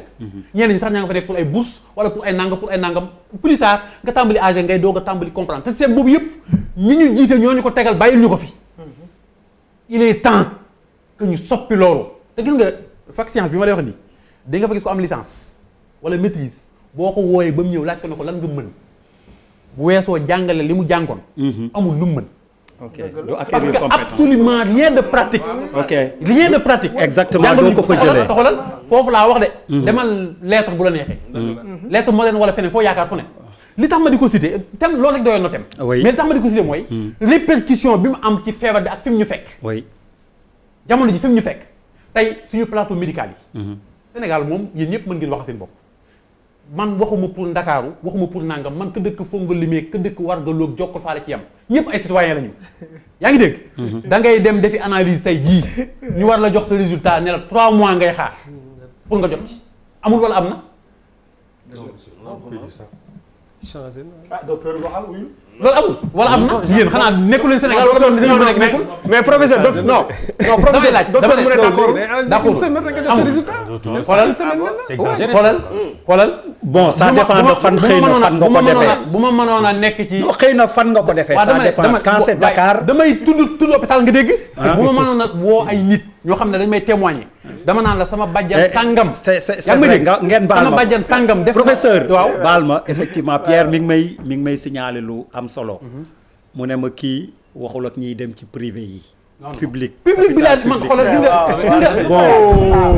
bon léegi nag may leen ma ñëw dama ne gis nga réew mi sëñ Ablaye Der fii ak ñi ñu jiite ci seen bopp demuñu di faju ci public bi di jàngee ci public bi public bi du baax di jël transport public du baax di jël parce que xam nga lan problème bi xam nga lan problème bi loolu yow ku ko dundul mu gis nga fi mu toll nii moom mi mën na yëngu foo xam ne amu fa gis nga bu am bi ma cité fii sànq dëgg la am na koo xam ne yàlla mi ñu tiim xam ne tëgg ci bëtam oui xamul na loolu am na pour moom wàcc ñibbi rek moo am ci dëkk bi mais li nga wax Pierre yónnee naa la sànq ci ngoon virage Ngor bi wan ñu image bi ma dem s'il te plaît wetu kër buuba la wetu kër buuba ma continuer ci kii rek wan ma ko am na lu ma la yónnee jëlal de toute façon nee na am na ñu gisul embouteillage ak buuxante ci kaar yi wanal ma ko man am naa bu ma koy ñamal c'est la politique li c'est pas en attendant Pierre di ma wan loo wax Habib docteur Sow mais c'est de la politique docteur Sow tant que ñi jiite ni ngi fii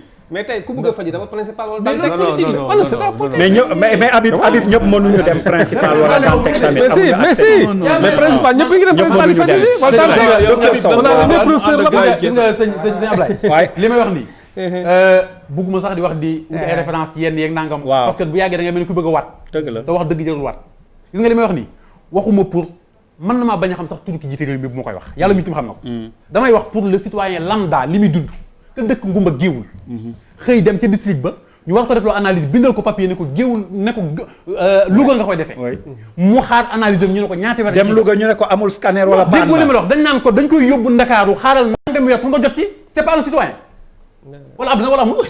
c'est un citoyen sénégalais. li ma bëgg wax mooy wala li ma bëgg wax foofu mooy. damay ñëw ci deuxième partie bi. parce que gis nga vaccin bi ñuy coow nii di wax. on n'a pas fabriqué de vaccin. wala déet le vaccin a été fabriqué par d'autres pays. waaw te ci processus vaccination bi tamit. dana yell pour ñu leeral ko doomu aadama yi pour ñu xam vaccin bi ñuy bëgg a ñàkku nan lañ ko defaree. parce que vaccin yi ñu xamoon ñun mooy. dañ daan jël benn virus wala microbe atténué vivant.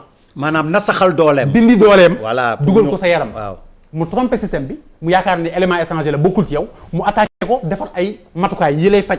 waaw virus ba dee mu des sa yaram. wala bu dul loolu ñu jël récepteurs yi. marqueurs yi ne ci kawam. waaw yi xàmmeekaay. yi tax ñu di ko xàmme moom. bu doon buntu dama naan serrure bi dañ lay jox. buñ la ko joxee nga defar caabi ji koy ubbi.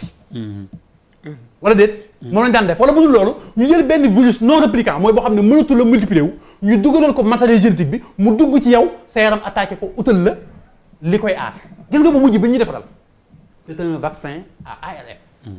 musul am ba adduna ba léegi. maanaam.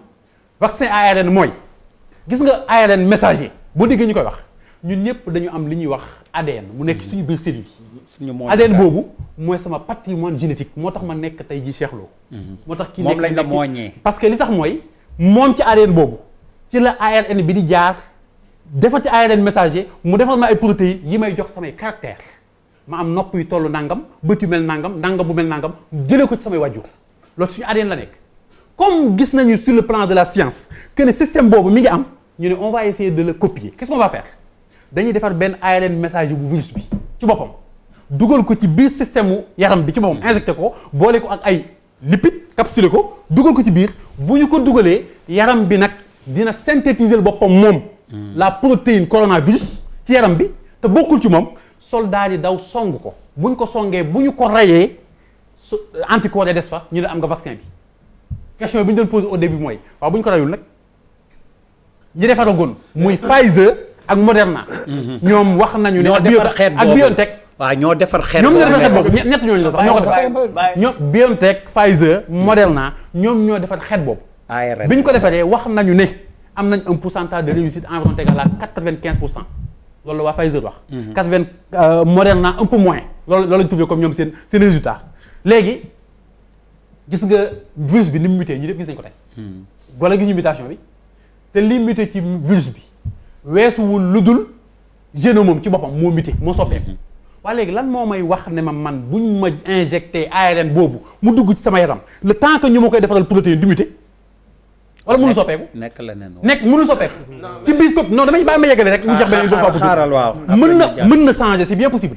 ñoom def nañ seen résultat boo wax ne loolu. te nga changement yooyu virus bi di soppeeku li koy indi mooy environnement bi nga nekk ban façon environnement la sa lekkukaay ban lekk la jant bi ngay nii ban jenk la li ma doon wax sànq ci wàllu environnement bi lépp daf ci jouer la valable ci mutation aux États-Unis la valable Angleterre la valable France ak li valable Sénégal bokku ci bokk ñun ñëpp gis nañ suñu bopp yaakaar naa kenn waaw dama ne bokkuñu waaw dama ne kan moo gisul ne virus bi mu ñëwee li mu def occidentaux yi defu ko sénégalais yi defu ko africains yi kan moo ko gisul léegi ñun suñu plateau médical dafa gën seen bos wala dañ leen gën a xarañ li ko waral mooy système de défense bi ñu am ñun suñu bopp bokkut ak seen bos sur le plan génétique gis nga wax naa ko fi ay yàggul ci émission bu yàggul di leen wax ne leen ay preuve wane na bu yàgg ne ñi nga xam ne dañu maamoo ci suñu maam jooju ñuy wax l'homme de Néandertal jël ci moom ay gènes bi ñu defee études yi wane nañu ne c'est les asiatiques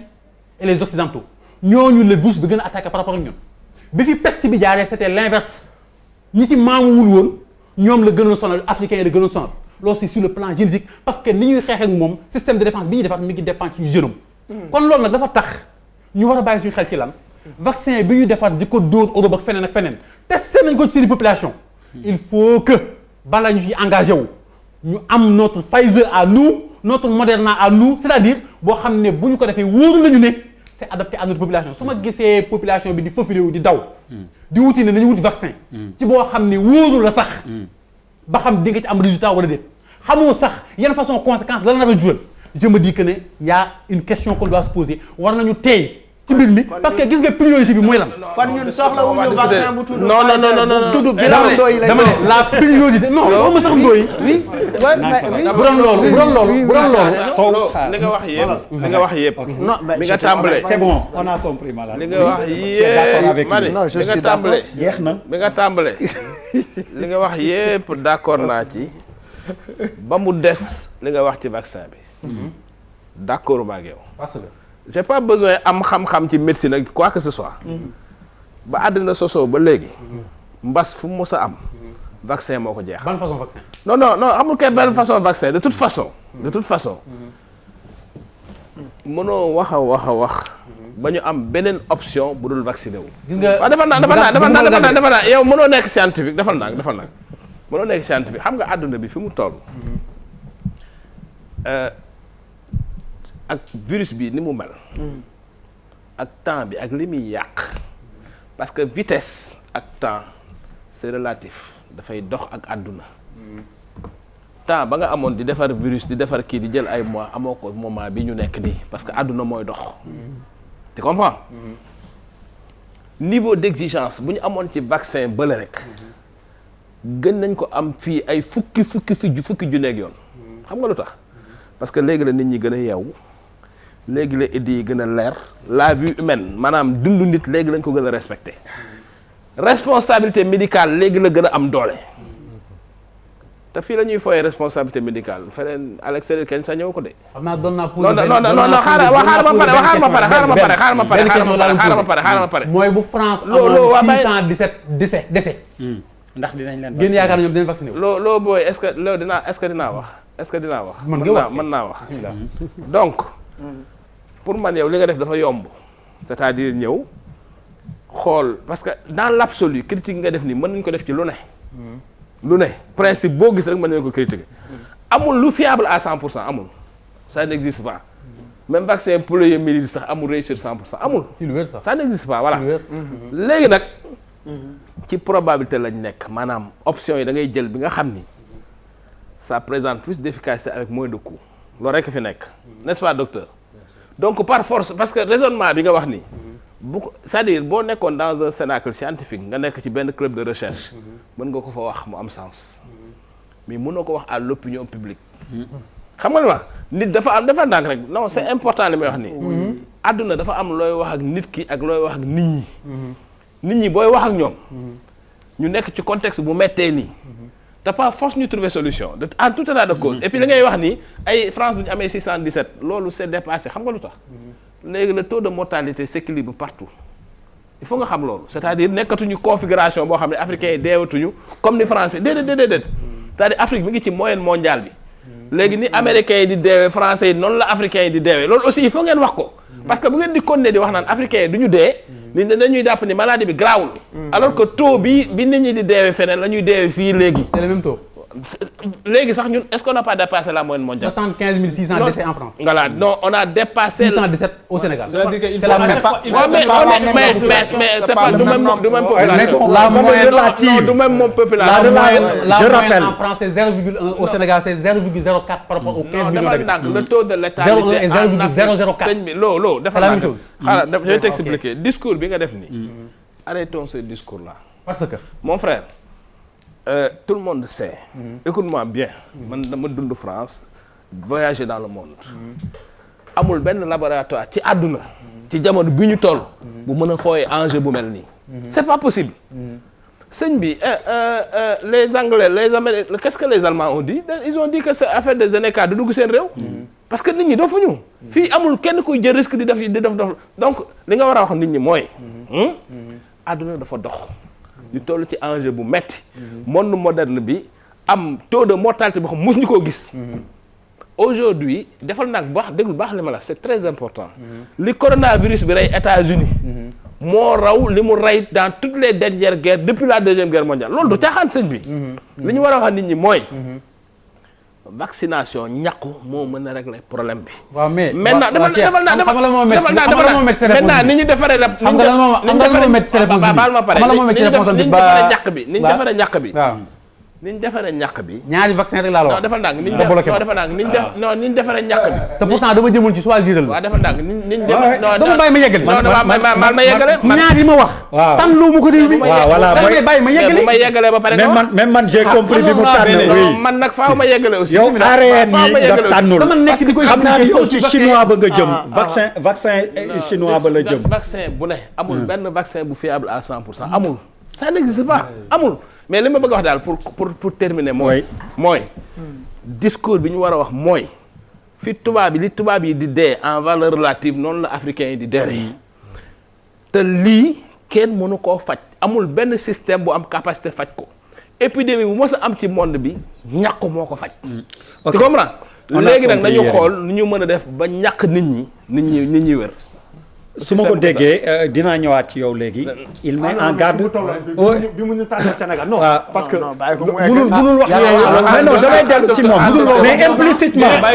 non gàttal rek pour gàttal lu ndaw rek. waaw da ngeen may déglu kan professeur. wuy ma gàttal rek. du ngeen ma déglu leen ma professeur déglu ma même yow tamit. implicitement bi nga écarté ARN bi. nga choisir le virus atténué. qui est le vaccin chinois.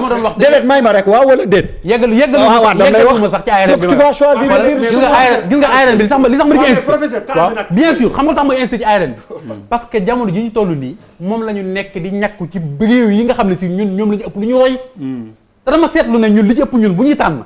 ñooñu lu ñuy def rek dañ koy def man loolu ma tàmbali tiital ci côté boobu boo déggee ma ci insisté mooy dama leen bëgg a wax processus bi ñu ko defaree ak ñoom tànn gi ñu ko tànn te gis nga yéen Cheikh Yérim xam nga ne yow tànn vaccin yi jarul am na loo xam ne jarul wax mais parfois géopolitique da ci dugg da gis réew moo xam ne day tànn vaccin wu diw parce que nangam vaccin wu diw parce que nangam nekkatul sax vaccin proprement dit mais la mu séq ak réew ma mais Sénégal vaccin chinois bi la ñuy jënd ma jox la information non Sénégal non dama koy jox information boobu li nga wax nii valable ci cas bi xam nga lu tax Sénégal ils sont en négociation très avancée ak chinois yi. oui avec chinois yi ñoo leen di jaay. Sinopharm war xam nga li nga wax nii amul. le choix est non est déjà fait. Sinopharm moo leen di jaay. et même dans son raisonnement on sait que c'est ça. léegi pourtant j'ai mis un plan. waaw wax la ne la dama la bëgg a indil type de vaccin yi am. waaw ak bi ci bees niñ ko defaree.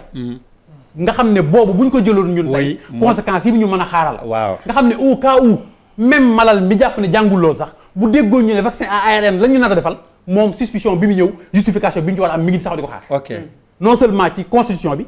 mais conservation bi ci boppam. nga xam ne bu dee Pfizer bi moins 80 degrés.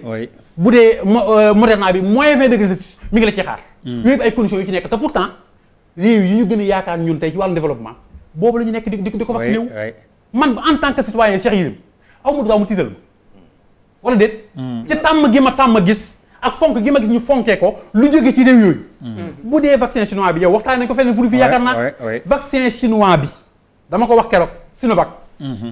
ak Sinopharm googu nga wax CanSino. ñoom ñoo fi defar ay vaccin atténué. te gis naa ay réew yu ñu ëpp doole. nanguwuñ jënd vaccin boobu. parce que Chine la. parce que Chine la jóge. mais Sénégal may ñun bu ñu lu mel noonu daloon tey. ñu ne ñun bu ñu dem bay jël vaccin atténué bii duñ ko jël bii la ñuy jël. mais boobaa ñun fan la ñu jël en plus. leneen di ma ci gën a tiital mooy ñun dama dégg suñu njiit réew mu ne dafa bokk ci benn association mu tuddee COVAX boo ci bokkee li muy tekki mooy OMS moo lay yombalal jël vaccin bi may faral di wax ne léeg-léeg ki lay yombalal boo moytul mu influer ci tànn bi waaw te ñooñu seen doole ci réew yi ma lim nii fa la ëppee wala nit nekk na wala nekkul OMS génn ci États-Unis génn ci ay France ak yooyu noonu nga xool lu ci des. professeur li la Yérim wax. que ni Sénégal tànn na vaccin chinois bi. Sénégal Sénégal mais d'accord alerte moom il est dans son mais d'accord mais comme kii nee na tànn nañu bëri. mën nañ ci bañ a yem parce que ñoo ngi déjà dans une initiative COVAX. xoolal man maa la ko wax. vaccin chinois bi la ñu tànn. donc yéen dans un premier temps il y a 200 000 doses. yamatuma léegi dañuy génn initiative COVAX. yamatuma ci tànn bi te loolu yàgg am ci réew mi la. ci wàllum alimentation. ci wàllum lu ñu jox lu jóge bitim réew lu ne faiblesse boobu dafa yàgg nekk ci ñun. ñun lépp lu jóge bitim réew lu ñu bind ci kaw dañ koy daal di gëm ci saa si. amoon naa yéene ñu fexeel ba vaccin bi bu ñëwee. ñi xarañ ci domaine boobu. ñu bañ a yam ci ne boîte bi nangama ci ne dañu ko injecté. nañ ko vérifier d'une façon claire ba xam ne li nga ci biir mooy li bind ci kaw. allez mais docteur Sow à ce sujet vérification. non on peut faire confiance à nos scientifiques. Je dis il faut qu'on leur donne d'abord la parole les scientifiques. Et qu'on les muselle pas. Oui d'ailleurs je dois lui préciser monsieur. Vous n'êtes pas yow bu nekkoo santé de. Si. Parce que am na ay arguments yu bëri yoo xam ne ça pose des problèmes. Comme par exemple maintenant ce que je voulais dire mooy que vaccin médicament la te bu ñu nee médicament garab la maanaam garab la garab nag mbiru pharmacien la du mbiru keneen professeur Mboup c'est un pharmacien waaye jàngat laboratoire yi mu wax c'est des pharmaciens yu nekk mbir moomu nag mbiru pharmacie da nga koy xam waaye amul xamantu comme am na benn woykat bu ko woon wax Njaga Mbay woy dafa am ak xaw ma na woyantu fii itam noonu la demee woyantu mbiru garab mbiru pharmacie da nga koy xam wala nga ñàkk a xam amul xamantu rax ci dolli bu nekkee garab mais nag mu nekk ban xeetu garab bu ñuy tuddee vaccin vaccin moo gën a sensible encore ci li ñuy tuddee ponk yi téye garab ñetti ponk ñoo ko téye daa bu doon nit la daan ñetti tànk la am garab yëpp la muy àdduna boo muti foofu dem ci àdduna ñetti tànk bu njëkk bi mën nañu wax qualité requise bu dee ci vaccin maanaam mooy li nga xam ni buñ la ko dugalee sa biir yaram mu provoqué ay soldats yoo xam ne moom mooy lay xeexloo feebar yi nga xar a tax loolu muy wax qualité requise ensuite ñu ne efficacité maanaam feebar bi nga xam ni aujourd'hui moo fi nekk muy coronavirus ba xam dina tax que ni non seulement man su ma ko jël du ma feebar mais du ma wàlle bi ci yéen tànk bi ci topp moom la ñuy wax sécurité sécurité maanaam mooy bu ma jëlee vaccin bi est-ce que am na beneen loraange boo xam ne dafay dal sama kaw ba bénéfice ma amoon ci efficacité bi wàññee ñetti yooyu suñ ko boolee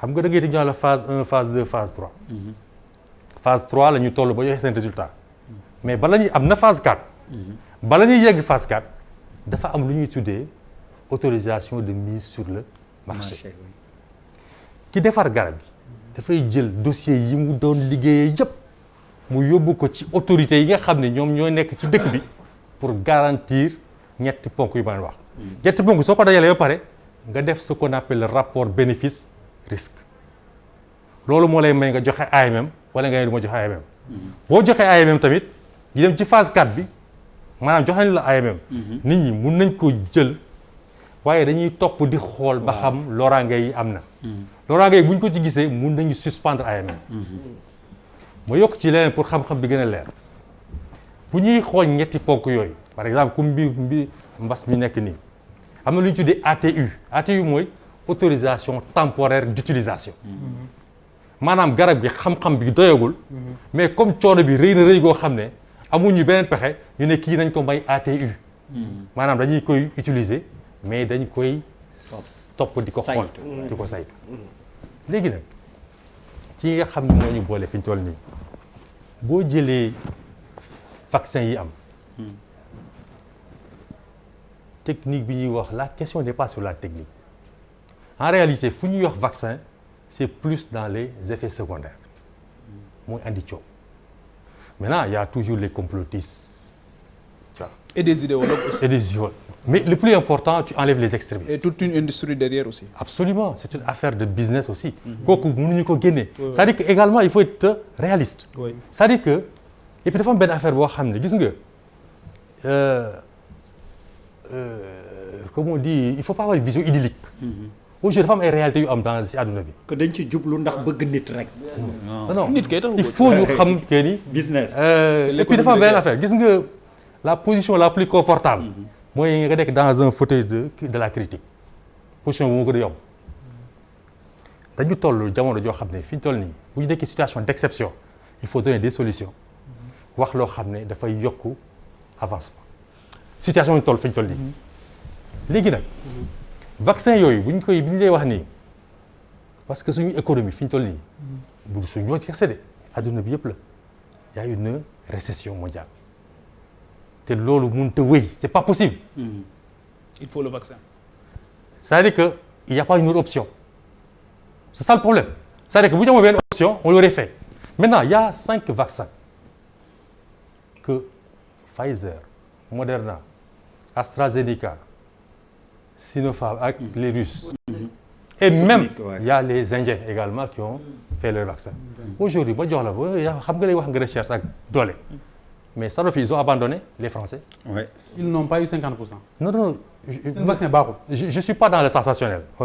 mais loolu sensationnel donné la. non xam nga su ma la mooy. waaw donné la joxe. xam nga dafa am loo xam ne dafa commencé depuis boo jëlee États-Unis yaa ngi wax géopolitique mais aujourd'hui France ak États-Unis ak européens ñu ànd mais Pfizer bala muy jox européens yi ay vaccins américains la ko jox ba pare. lu tax parce que Donald Trump a pris la décision depuis parce que dans ses calculs lui il pensait qu'il avait mis 6 milliards de dollars dans la recherche sur ces ARN pour que le vaccin sorte avant l'élection présidentielle. Ouais. ñu ne moo ko trouvé. donc andi na le président de Moderna au niveau de la Maison Blanche. pour mu joxe les premiers résultats. parce qu'il avait misé sur ça. pour sa réélection. Pour sa réélection. Ouais. Mais malheureusement pour lui xaw ma ironie du sort ou bien c'est un calendrier calculé mais boo seetloo Pfizer bi ñu joxee seen premier résultat c'est 3 jours après sa défaite. Mais pour dire quoi? Pour dire que aujourd'hui ce qui est important mooy qualité bi ci vaccin bi. Est-ce que 5 yëpp ñoom ñoo bokk niveau de qualité. Qualité requise bi baax na pour les 5. Efficacité bi dégg Pfizer il est à 95 qui est à 94,1. AstraZeneca est à 79. boo jëlee les Chinois ils sont à 65 je crois. Russie ils sont plus ñoom. mais est-ce que ñun chinois yi ñoom ñoo ñuy jox li ñu soxla yëpp. dañuy jox. li ñu soxla yëpp ñoom ñoo ñu koy jox. si vaccin. waaw. non attention il faut comprendre une chose c'est des entreprises ñoo defaree entreprise da koy ñëw nga def commande ferme ñu jaay la boo jëndul kenn la jaay. il faut que nit ñi comprendre loolu. c'est pas des états qui payent. dama ne Sénégal ndax dans le cadre du Covid. ndax yeneen vaccin yu dul chinois yi dina fi dugg. xam nga loolu dinaa la wax lu leer dans le cadre de COVAX ñoom dañuy jënd si ñëpp lañu jënd. ça je peux le dire maintenant. parce qu'il faut comprendre une chose. boo dee da nga xaaral ma la wax lu leer. boo dee damay jënd uniquement chez les Chinois. xam nga kañ ngay pare vacciner au moins 20% des Sénégalais. peut-être 2024. dans 10 ans. est-ce que mun nga xaar loolu. léegi da nga jënd Chinois ak ban. non dama ne la booy def choix. en tant que décideur. nga ne man damay ñëw. mais docteur wax ba bàyyi ma wax la. grand li nga wax nii c'est pas du. waaw baal mu yeggali moom moom baal mu yeggali moom li nga wax nii digle non teel baal mu def choix waaw mais baal ma wax un mot aussi. il n'est pas établi scientifiquement que ni ARN bi baaxul de tegoo ko fenn. baaxul kan moo ko wax. non tu ne peux pas non non non. monsieur Seck mënoo wax ni. attention voilà loolu c'est important. c'est-à-dire mënoo wax ni. c'est-à-dire xam nga ni muy dama la wax ne la les conditions de synthèse de l'ARN messager. yow en tant que Yérim on laisse terminer docteur Sow son raisonnement. c'est important. en tant que scientifique benn seconde 30 secondes rek ma pare. yow da nga am sa perception. tu comprends. c'est ton analyse à toi. mos defoo benn recherche wala benn échantillonnage qui te prouve que non nañu waxante dëgg qui te prouve que tey boo vacciné woon sa doon Pfizer wala des Chinois tu aurais obtenu de meilleurs résultats. non Yirim c'est une thèse la rek. thèse la rek. je voulais le choix des Chinois loolu thèse la rek. mais xoolal c'est lui qui avait la parole oui ma docteur Sow on laisse parce que terminer ay Sénégalais testé ko ci. on laisse terminer loolu laa doon xaar na ñu def voilà point de vue la rek. je vais ça li nga wax ni point de vue la rek. docteur Sow dafa wax damay jël cas parce que aujourd'hui xam nga adduna bi yëpp fi ñu toll nii ñu ngi njëkkante ku nekk vaccin sa population mais dafa am benn pays aujourd'hui boo xam ni moo nekk en avance bu tudd Israël fi ñu toll nii en matière de connaissance ci vaccin bi liñ ci mën a fekk ci xam-xam bu wóor Israël lañ koy jëlee maanaam aujourd'hui Israël bi ñu vacciné seen population yi ëpp 60 ans il y a eu une chute de 60% du taux de fréquentation du virus maanaam ñiy dem hôpital dañuy wàññi de 60%. bi nga xamee ni ñenn ñi dañ leen jox benn dose taux bi dafa wàcc ba moins de 50%. mais boo jëlee ñaari doses y a 99%. lenn rek moo ci xawoon a kii mooy que ñi nga xamee ni waa benn dose bi am na 17% yoo xam ne nañuy delluwaat hôpital mais boo jëlee ñaari doses yi. en l'espace de 28 jours on est à 99%. ça c'est les chiffres de l'Israël. Et c'est le seul pays aujourd'hui boo xam ne qui ont fait la vaccination de façon massive et qui ont présenté des résultats et c'est des faits que personne ne peut contester. Maintenant aujourd'hui bu ñu ñëwee Sénégal xam nga sànq dama la wax affaire effet faisabilité. effectivement man leen rek laa mën a d'accord ci li wax. mooy que le vaccin de Pfizer. ou de Moderna parce que c'est une condition de stockage dafa laaj ay valeurs négatives. mais il faut comprendre une chose ils peuvent rester entre 2 et 8 degrés pendant une semaine. maanaam 2 et 8 degrés 2 et 8 degrés. entre 2 et 8. vaccin mooy yeneen vaccin normal yi ñuy woowee normal yi ñu mën a ak vaccin yi nga xam ne moo nekk ci PV bi ñuy def Sénégal depuis des années dañ koy denc entre 2 et 8 degrés. vaccin yi bu ñu ko andee suñ ko naree utiliser très rapidement mën nañu ko denc entre 2 et 8 degrés. mais est-ce qu'on a la logistique maintenant ci une semaine information bi dafa am solo de. attention maanaam Pfizer bi mën nañu ko denc entre 2 et 8 degrés pendant une semaine. pendant une semaine oui. beneen bi sax pendant un mois mais dara na pendant un mois lay nekk pour kii bi une semaine mais le plus important c'est quoi comme je t'ai dit c'est l'efficacité dans la vaccination mooy aujourd'hui Sénégal dans sa stratégie dina wax ne léegi quelles sont mes cibles prioritaires. oui cibles yooyu ñooñu ñaata lañu xam nga bu ñuy définir cible prioritaire est-ce que ñun dañuy jël plus de 65 ans wala plus de 60 ans. ensuite ban catégorie population. personnel soignant personnel soignant pratiquement exposé oui. mais mën na ci boole également les forces de défense et de sécurité. parce que les populations vulnérables. les militaires par exemple ñi am comorbidité. non ils l'ont étudié. waaw ils l'ont étudié. le peuple. monsieur Seck non dama ko yàgg. mais je donne le une ciblage réponse. le ciblage est fait. mais je donne une réponse. ils ont fait un ciblage clair. ciblage c'est déjà fait. la population prioritaire 3 millions de personnes lañ. non mais c'est déjà fait. définir nañ ko mais il était là wala da nga ñëwul woon. il l'a dit ici. xaaral ma jox la information yi. 3 millions de personnes lañ. ñan la ñu nar a ñàkk en priorité définir nañ ko ba pare. on peut répondre. Oui, bien. Parce qu'on a l'information. Oui. Ils ont défini une cible prioritaire de 3 millions de personnes. Il y a dedans les populations vulnérables, le personnel de santé et les agents de sécurité. Comme tous les pays. Voilà. comme tous les pays. 3 millions de personnes. non dafa am lu may yokk. loolu définir c'est secondaire s'il vous plaît monsieur. yéen ñaar ñëpp en 2 minutes. ñu terminé dama koy yegg affaire bi jeex na comme li ma koy wax mooy effet secondaire. parce que en réalité Sénégalais yi ñu wax parce que ñun li ñuy wax c'est Sénégalais yi ñu wax la. ils veulent être rassurés. Voilà. dama ne man je suis un pharmacien je suis un chef d'entreprise ci ñàkk bu ñëwee dinaa ñàkku samay njaboot. ci ban. ak bu munti ñëw. parce que on est en situation d'exception. y a pas à hésiter. mais est-ce que réew yëpp noonu lañ def est-ce que réew yëpp dañu toog ne bu mën di ñëw. non monsieur Fall. dama ne la vaccin bala ñu koy jox nit ñi. dafa am lu ñuy tuddee direction de la pharmacie et du médicament. ñoom ñooy seet ñetti ponk yi ma la wax léegi. dañ koy seetandoo ba pare. ñoom ñu bind benn avant on contrôle. il y a également le comité d'experts. boole ko comité de visa. ñooy booleyaat ku nekk say résultats pour ñu joxe AMM au Sénégal et loolu day am c'est la réglementation. kon choix amagul. non même bu choix amee. dama ne même bu choix amee. avant ñu koy piquer benn Sénégalais la. il faut mu am AMM. c'est impératif. c'est su amee AMM tamit bu amee problème dañ koy suspendre ça fait partie de la procédure. bon maintenant li ma bëggoon reer s'il vous plaît. mooy les effets secondaires parce que c'est important que les Sénégalais le sachent. oui déglu gis nga vaccin ARN bi ñuy wax ni effets secondaires yi nga xam moom mooy am. mooy bu la douleur au niveau du site d'injection. des céphalées ak nausées. vomissement wax ko ci wolof nit ñi xam. maanaam fi ñu la piqûre. point bi fi ñu la jamee piqûre mooy metti yu du yàpp. beneen bi mooy bopp buy metti beneen bi mooy xel buy tey ak waccu. mën na am effet risque la événement aléatoire. événement bi ci gën a garaaw. moo ngi tuddee syndrome de Bell. maanaam sa kanam mooy soppeeku mais du yàgg. c'est transitoire. comme allergie daal boo. allergie comme allergie te loolu sur 22 000 il y a eu que 4 syndromes de Bell aux États-Unis.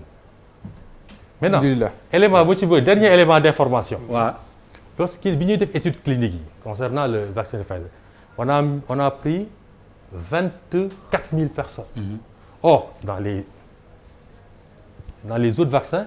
soo amee 2000 rapidement mun nga def sa. ñu valider waaw valider ok donc pour dire quoi. pour dire que les Sénégalais. aujourd'hui mun nañu am confiance sur ces vaccins parce que également autre chose également dans le domaine de la santé dafa am lu ñuy tuddee le consentement éclairé. du ñu forcer kenn mu vacciner. on va vous donner les bonnes informations et je peux vous garantir une chose c'est des pharmaciens qui ont fait 20 ans d'expérience à la direction de la pharmacie qui vont donner leur avis et ñooñu du caaxaan la ñuy liggéey. xam naa li may wax mooy xam naa bu Pierre muñal ñu une minute rek. bu fekkoon dama nekkoon France wala meneen réew. xañ na doon naa tenir beneen discours sax bu bokkut ak bi may tenir bu ma nekkee Sénégal. réew mi nag yàgguma fi. waaye fi laa yaroo. fi laa juddoo te lu ëpp ci li may dund fi laa ko defee. corruption bi rek tey jii. dégg ngeen liñ génnewaat mooy ñun on reste toujours dans la zone rouge.